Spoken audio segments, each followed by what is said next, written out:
Hi, പാട്ടും രുചിക്കൂട്ടിലേക്കും വീണ്ടും സ്വാഗതം. ഇന്നൊരു കുമ്പളങ്ങ വെച്ചൊരു കറിയാണ്. കുമ്പളങ്ങ വെച്ച് എന്നും ഇവിടെ മിക്കവാറും പുളിശ്ശേരിയൊക്കെയാണ്, പക്ഷേ ഇതൊരു പുളിങ്കറിയാണ്. പുളിങ്കറി എന്ന് കേൾക്കുമ്പോൾ അതിനാദ്യം എന്താ വേണ്ടുന്നത്?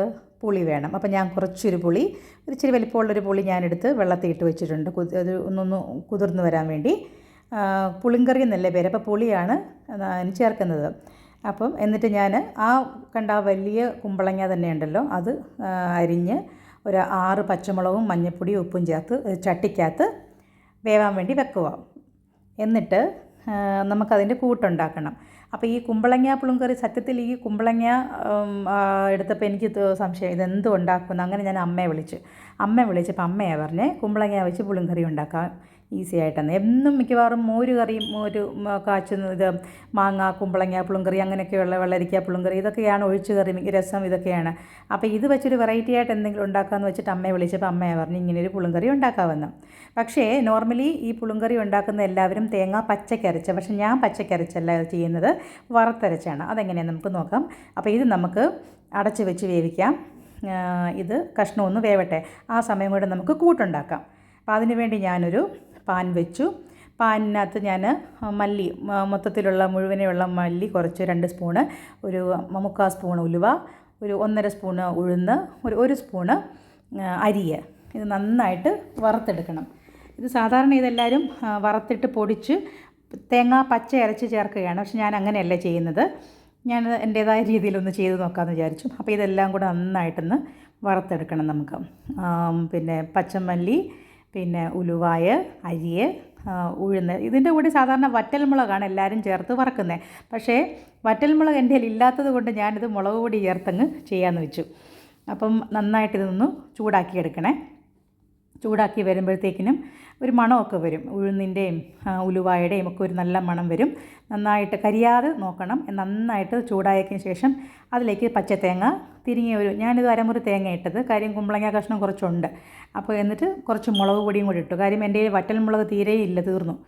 ഒരു 1-2 പീസ് കടുക് വറക്കാനുള്ളതേ ഉള്ളൂ. അപ്പോൾ അതുകൊണ്ട് ഞാനിത് നന്നായിട്ട് മുളക് പൊടിയിട്ട് വറുത്തു. പിന്നെ ഉഴുന്നിൻ്റെയും മല്ലിയുടെയും കൂടെയൊക്കെ ഇട്ട് നന്നായിട്ട് ഈ തേങ്ങായും കൊണ്ടൊന്ന് വറുത്തെടുക്കണം. അപ്പോൾ ഒരു നല്ല മണം വരും. വറുത്തരച്ച കുമ്പളങ്ങ പുളിങ്കറിക്ക് ഒരു പ്രത്യേക രുചിയുമായിരിക്കും കേട്ടോ. എല്ലാവരും ഒന്ന് ചെയ്ത് നോക്കണേ. ഇങ്ങനെ പച്ചയ്ക്ക് അരയ്ക്കുന്നതിനേക്കാളും എനിക്ക് തോന്നുന്നു ഇതായിരിക്കും കുറച്ചും കൂടെ നല്ലതെന്ന്. ഓരോരുത്തർക്കും ഓരോ ഇഷ്ടമാണല്ലോ. പക്ഷെ ഞാനിതൊന്ന് വെറൈറ്റി ആയിട്ട് ചെയ്ത് നോക്കിയതാണ്, പക്ഷെ കൊള്ളാം, നന്നായിട്ടുണ്ട്. അപ്പം ഇതിങ്ങനെ നല്ലപോലെ വറുത്ത് എടുത്തിട്ട് നമുക്ക് വെന്തിരിക്കുന്ന ആ കുമ്പളങ്ങ പിന്നെ ഇതുണ്ടല്ലോ കഷ്ണം, അതിലേക്ക് അരച്ച് ചേർക്കണം. നല്ല പേസ്റ്റ് പോലെ അരച്ച് ചേർക്കണം. കുമ്പളങ്ങ കഷ്ണം ഓൾമോസ്റ്റ് 3/4 ഭാഗത്തോളം വെന്തിട്ടുണ്ട്. പച്ചമുളകും കുമ്പളങ്ങയും ഉപ്പും മഞ്ഞളും ചേർത്ത് വേവിച്ച് ചട്ടിക്കകത്താണ് വേവിച്ചത്. അപ്പോൾ ഇതിലേക്ക് നമ്മൾ വറുത്ത് വെച്ചേക്കുന്ന തേങ്ങാക്കൂട്ട് അരച്ച് നല്ല കുഴമ്പ് പോലെ അരച്ച് ചേർക്കണം. ഒരു തരിയില്ലാതെ നല്ല എന്താ പറയുന്നത്, മഷി എന്നൊക്കെ പറഞ്ഞില്ല, മഷി പോലെ അരച്ച്, അല്ലെങ്കിൽ കുഴമ്പ് പോലെ എന്നൊക്കെ എന്ന് പറഞ്ഞാൽ ആ പരുവത്തിന് വേണം അരച്ച് എടുക്കാൻ. ഞാൻ അങ്ങനെ അരച്ചെടുത്ത് ഈ കഷ്ണത്തിലേക്ക് ചേർത്തു. എന്നിട്ട് അതൊന്ന് കുറുകണം.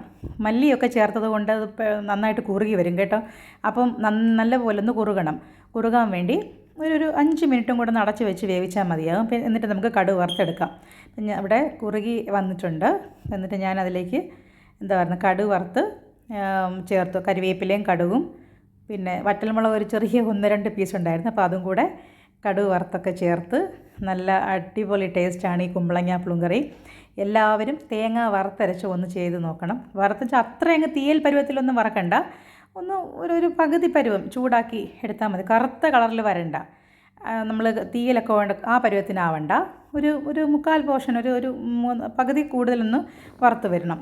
തേങ്ങയും മറ്റുള്ള എന്താ പറയുന്നത്, നമ്മുടെ മല്ലി, കരിവേപ്പില്ലെന്ന് മല്ലി, ഉലുവ, ഉഴുന്ന, അരി, ഇതൊന്നും വറുത്ത് കരിഞ്ഞു പോകരുത്. ആ കൂട്ടത്തിൽ തന്നെ തേങ്ങയും മുളക് പൊടിയും കൂടി ഇട്ടാണ് ഞാൻ ചൂടാക്കിയെടുത്ത്. എന്നിട്ട് നന്നായിട്ട് അരച്ച് കടുക് വറുത്ത് ചേർത്തെടുത്ത് നല്ല അടിപൊളി കുമ്പളങ്ങ പുളിങ്കറിയാണ്. അതാ കണ്ടില്ലേ, സൂപ്പറായിട്ടുണ്ട്. നമുക്ക് ഒഴിച്ചു കറിക്ക് കുമ്പളങ്ങയുടെ സ്ഥാനത്ത് നമുക്ക് വെള്ളരിക്ക ആണെങ്കിൽ എടുക്കാം കേട്ടോ, സെയിം തന്നെ ടേസ്റ്റ് ആയിരിക്കും.